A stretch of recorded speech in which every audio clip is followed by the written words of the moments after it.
You don't get to be Premier of the province of BC like David Eby without being a bit of a street fighter. I celebrated too soon. No! No!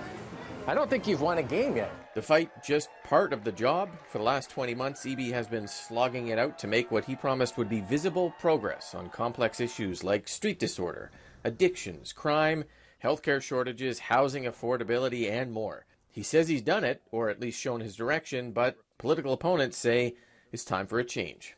I guess the message around the campaign and the thing that I'm really hoping to get across is I think that these big challenges that we face are all solvable.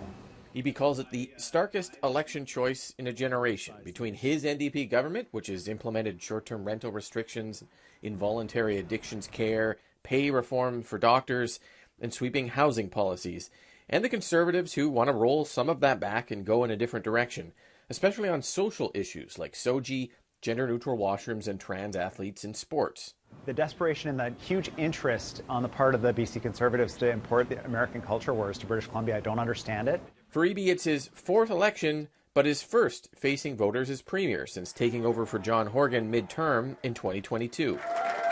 It's also a tough personal balancing act.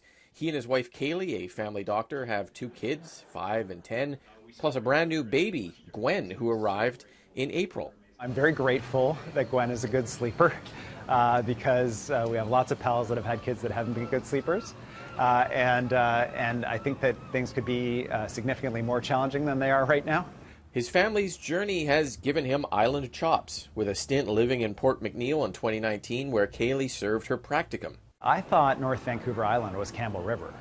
And so to drive past Campbell River for 2 hours was just like a completely mind-blowing experience. That, in turn, helped him realize the importance of things like BC ferries, bailing it out with provincial cash, authorizing new ships, and considering larger reforms. One of the lessons being a mainlander and being involved in politics that I learned pretty quickly coming out to Victoria was how distinct the political culture and the culture is generally on the island.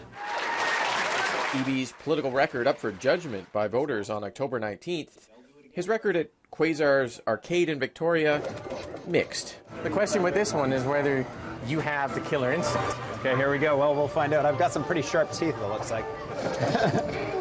You got an axe? How is that fair? You do have the killer instinct.